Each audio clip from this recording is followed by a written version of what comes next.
Are you guys waiting to start your dream business? Because the time is now. Look, I am doing what I've always wanted to do. I'm the case in point. I am the exact person to be giving you this message, Warriors. This is my dream job. I'm doing it. I did not have LegalZoom to do it. It cost me a fortune. Check it out. LegalZoom, the official sponsor of National Start Your Business Month, wants you to get started right.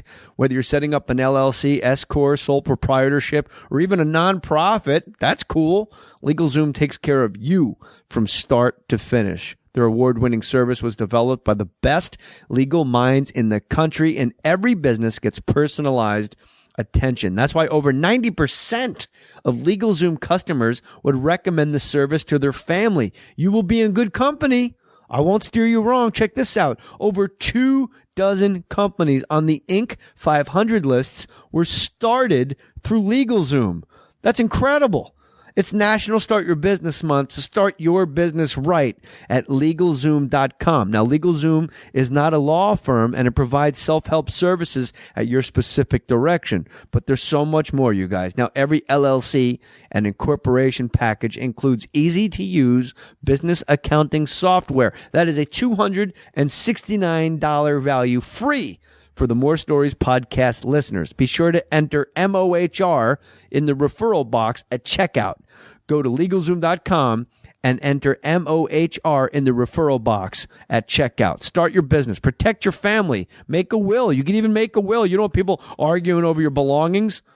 Safeguard your assets at LegalZoom.com. Start your dream business. I'm telling you guys, I did. I wish I had this when I did it. I would have saved thousands. LegalZoom.com. Enter Mohr, MOHR. I put my name on it. I want you to go there, and I want you to put my name on it. Look, I've been telling you guys about Stamps.com for a long time. Warriors, I'm offering you something cool. I do a lot of favors for you, don't I?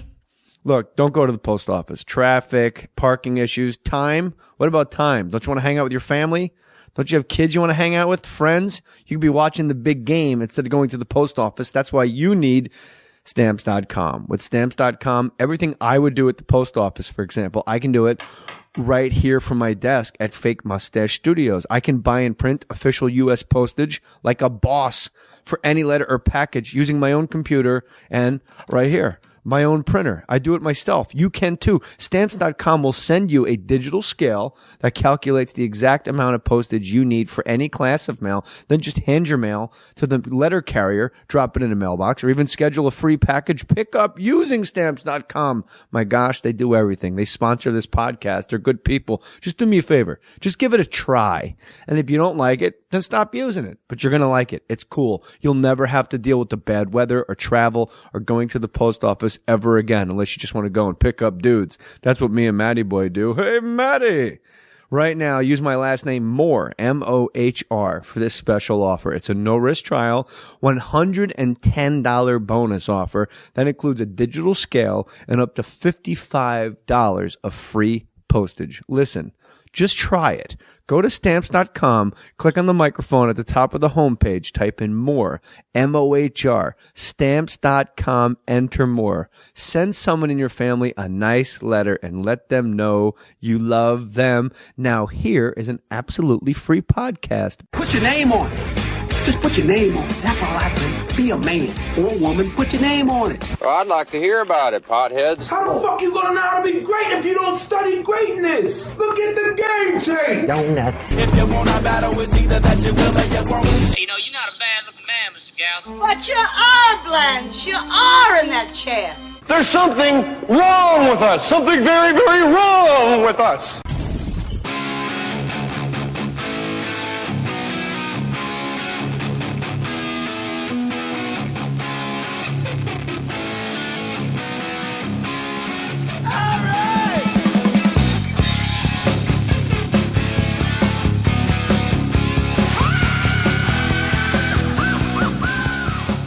You know, we talk about, I'm being serious, John Mohr, writer, producer, one of the, and you know, most importantly, fantasy football and fantasy baseball commissioner. Go Colonels. We talk a lot on this show about like More Stories and Last Comic Standing and like all the shows I've ever done. And I said it today too. I said it to one of the guys at the radio show. I said, you and KP were the absolute gems that came out of what turned out to be a car crash that was more sports. A car crash was not our fault. Like, that's true. Like, they didn't give us anything. We had, 12 time slots? We had 16 time slots in 25 weeks. And then they go, your audience isn't following you around. Yeah, no kidding. They changed us every time the numbers went up. That's when they changed our time slot. And at the end, we were a late night talk show. At the end, we're on at 3 in the afternoon in LA. Yeah, and now all those shows like Pardon the Interruption get the same numbers we got. Yeah. Like we would get like a 0.4, and we thought, oh my God, this is the worst rating ever. Apparently, ESPN in the middle of the day is that's a 0.4 business. If you want to see Hannah Storm talk about the Knicks, it's a 0.4. They hated us because we were good and we were funny. And so many sports people don't like comedy with their sports. It drives them nuts. Yeah. It's like girls in sports. Like when they always have to have a girl on the sidelines, and they always have to have, the new UFC show. I forget what it's called. Maybe it's on Fuel. It's a Fox subsidiary. My great friends at Fox. Yeah. But there's a girl at the desk, and I'm like, she's had her nose broken a few times, has she? Like, what? You got like Kenny Florian, you got Chael Sonnen. Now let's go to Becky. That really was a naked choke, you guys. Yeah, I remember when we were doing that, you did a favor for me, and you did an interview with the Nashville Sports Radio at the time to promote the show. Great interview. Why was that a favor to you? What would I care about?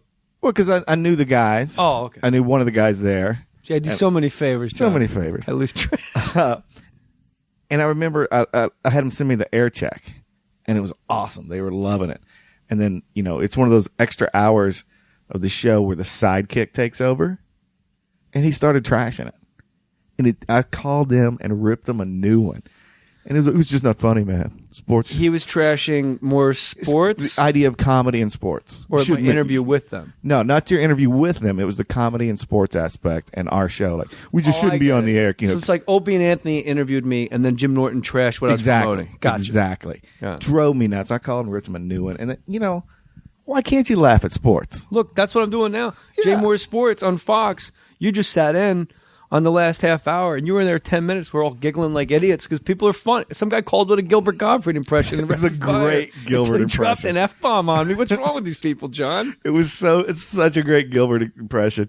That guy, have you ever worked with Gilbert? No, but we crossed paths in the makeup room of The View. I think that's like a time-space continuum situation. Jay Moore and Gilbert Gottfried passed makeup chairs at The View. He was on... I did the Roseanne roast, and he was one of the roasters. Explain to people. You write, for all the people that aren't comics, and they got to write roast jokes, and you go, wow, that guy fucking bombed. That's really your fault. Pretty much. Okay. But sometimes it's their delivery. Oh, my goodness. We give them So you great wrote all stuff. of Tom's roast jokes? No, I did not write all Tom's. I did work on the Tom Arnold thing, his bit for Roseanne. Yeah. With the great Mike Ferrucci, one of the funniest guys ever. But Gilbert, I wrote Gilbert's piece with Mike. And Gilbert, I was so excited because you know how he is. He's big and loud. You meet the guy. Yeah. He's the most meekest. Like, you don't see him as Gilbert until the show is taping. You want to help the guy. Yeah, he almost died. His appendix burst. I remember I was at Caroline's, and Penn and Teller were in the green room for some reason. They weren't performing. They were hanging out. I think they were there to see me, which is weird. And they were like, yeah, we're going over to whatever hospital to see Gilbert. He's on death's door. His appendix burst. Like, you probably think he's doing a bit like, oh, my appendix is bursting. I think that was Susan Waldman that I just did. It's so funny. Like, he came in the office a couple nights before the roast and read it all the way through the bit we've written him. And, like, he doesn't smile. It's hysterical, but he just reads it, doesn't smile. We're like, Gilbert, are you happy with it? He goes, yes, it's very good. And that's what he talks like. He's like really light. And we're like, really, we'll change anything. No, it's good. Could you add a few more cunts? That's all I ask. Why do you think he doesn't write his own roast jokes? If he's a comic, I don't know. And that was one of the biggest surprises when I found out he didn't write his set. I thought, no way, because Gilbert's so Gilbert. Yeah, but his voice is so distinctive. You can write for him easy. Yeah, it's the thing. Like, you know how to write a Gilbert set. Who surprised you the most? And I'm going to go the other way with it too, so I'm not going to let you off the hook. Who did you hand a great set to that you were like, how did he blow that? Or she? It's probably an actor or an actress who, in all fairness, doesn't do comedy for a living. I'll tell you who it was, and I'm scared to say it, but I will. And it was on the Charlie Sheen roast, Mike Tyson. He killed, but it could have been so much better. Mike Tyson. If he could read the teleprompter. You know, it's the thing. Like Mike Tyson worked so hard, and he was so scared coming in there. He really was. And like he came in the office a few days earlier than everybody else. He's just sat with the writers, and it's funny. Like I'm sitting right next to Mike Tyson. You know, as a sports fan, I'm like, man, this is Iron Mike. This is so cool. And he's practicing his bits, and he's eating carrots at the same time. And he gets through the first draft of his bit, and I look at my computer, which was on the table. It's covered in carrots. Hey, that's champion DNA, man. I took pictures. Did you really? I did. You had to Instagram that, bro. I totally did. And the only reason Iron Mike. Yeah, the only reason he didn't do as good as he should have, he got too excited. He wasn't used to getting laughs and people loving him. Bipolar. He probably gets like real manic, right? Oh, dude, we're sitting there talking to him, and he's talking about it's a Charlie Sheen roast, so drugs come up. And he's like, yeah, I was talking to Charlie. Like, I'm not going to do a Mike Tyson impression. That's horrible. I thought that was Jack Hay from 227. Exactly. Hey, Mammy, I was talking to Mike Tyson. And I'm sitting right next to him. He's like, I know what he's talking about. You know, I do those drugs, and I get really crazy. And like he does this, he goes into rape, and he's looking at me. You should have just gone more toward his body to do that. He's like, oh my God. And he starts like beating his chest, like fighting stances. Yeah, and it's like he's looking right at you, like he's tearing you down, and you know you can slowly hear the piss trickling down my leg. You're like, damn, why did I wear my tight shorts today? Yeah, exactly. I should have worn some baggy pants with some long johns under them.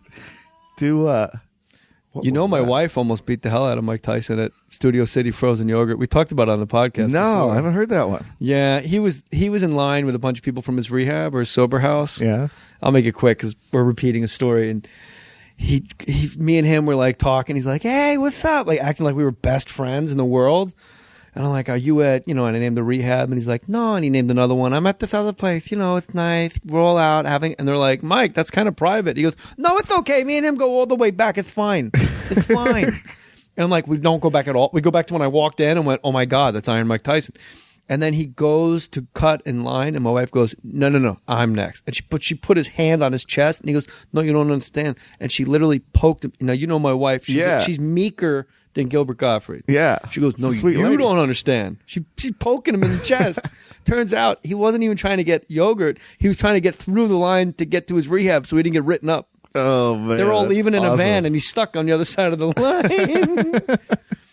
But Mike and you were the first guy to tell me how awesome Charlie Sheen was in real life, and that inspired me to get him on the podcast. I cannot say a bad word about Charlie Sheen. Like, he comes in the office to meet with the writers, and he goes around the room, shakes every writer's hand, thanks them for being there. That's how he starts the meeting. And then he's like, whatever you want to talk about, I did it all. Fair game. And then he leaves, shakes every writer's hand, and says, thank you. That doesn't happen. I mean, Roseanne, I never said a word to her on that roast. She looked good. She did. She looked great. When you see old footage of Roseanne, you're like, it's just like strawberry shortcake got left out in the rain or something. Now she's like, all her work fell. She looks like she's like this attractive lady. Yeah, it kind of bummed us out because we had all these fat jokes. And I'm not even fat. But you still do fat jokes with Roseanne because even though she could be, Kate Hudson thin, and people will always associate her with being fat. Who do they say? Somebody went up and said Jane Lynch was, I want to thank, was it Tom Petty or something? It was some great joke. I want to thank Tom Petty for bringing me up. It was something so great. It was such a subversive gay joke that you couldn't, you're not going to be able to make fun of her that bad. You guys do it. You don't remember what it was? I don't remember. Damn, but you know what I'm talking about. I know what you're talking about. I think it was a Jeffrey Ross one. It was like, I want to thank David Spade for being here. It was like Jane Lynch. But you guys really do get away with way more when you do those roasts than anybody. Patrice, when he was on the podcast, he's like, I don't know if I want to do another roast. And I'm like, bro, you have to, because now you're the guy from the roast. Yeah, and Patrice, man, he was one of those guys that we were scared about it. He was a last minute booking, and he wouldn't send us any material, so we didn't know what he was going to say.